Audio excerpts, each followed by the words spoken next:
maintenant, je vous salue et vous dis Kotamanajou pour vous souhaiter la bienvenue en langue Senfo. Évidemment, je suis originaire de la région du Tchologo et précisément du village qui s'appelle Sokoro. Quand l'élève est prêt, eh bien son aide apparaît.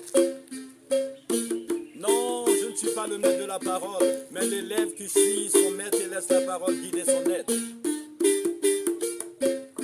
Du nord au sud, de l'est à l'ouest en passant par le centre, berceau de l'humanité, de la nativité. Je reste toujours enraciné à l'essence de ma culture, parce que j'ai le rythme dans le sang, voilà pourquoi je marque la mesure du temps. Malgré ce que s'imaginent certains profanes impénitents, et oui, la viculture ou même l'agriculture n'est pas la culture de la vie.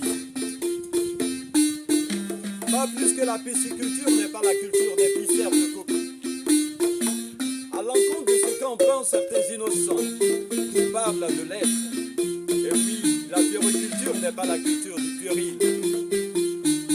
Non, il ne faut pas croire que la différence des sexes soit purement du domaine de la physiologie, car l'intelligence et le cœur aussi ont un sexe. Ce n'est nullement un prétexte pour moi de vous le dire, car à mesure qu'une culture plus parfaite aura développé l'homme et la femme, chacun selon son génie propre, eh bien l'attrait naturel des âmes sera plus sensible et formera des unions morales plus fécondes en vertu.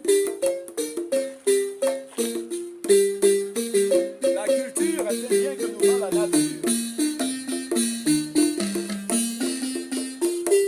Il n'est point de moisson sans culture, et quand on n'a aucun talent qui vaille la peine, eh bien on est dispensé du tracas de sa culture.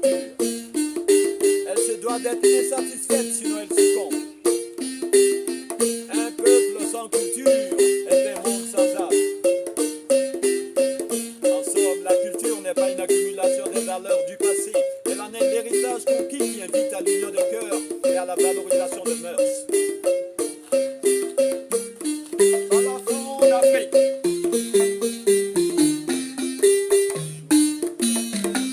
Balafon d'Afrique. Tambour qui crépite. Oui, réunis nos âmes, fais-nous revenir sur terre, terre de nos ancêtres.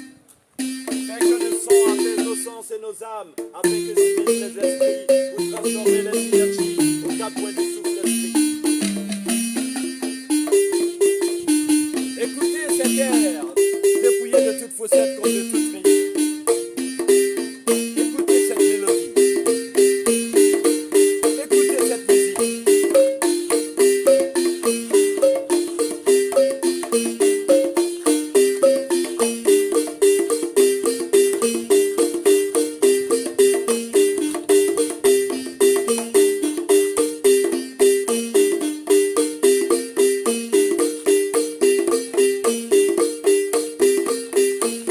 Eh oui, eh oui, eh oui. La musique, comme la chanson, est une expression de l'esprit.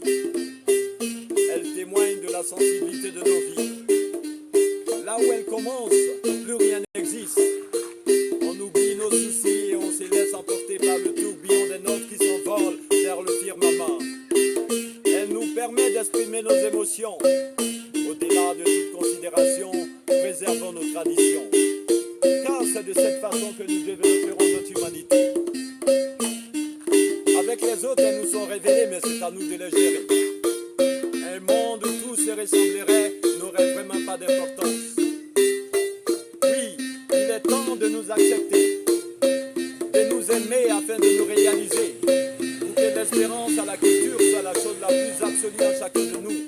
Bien que la culture, comme l'économie, détermine la vie d'une nation prospère, faisons en sorte de la conserver, de la protéger, de la perpétuer, de la pérenniser.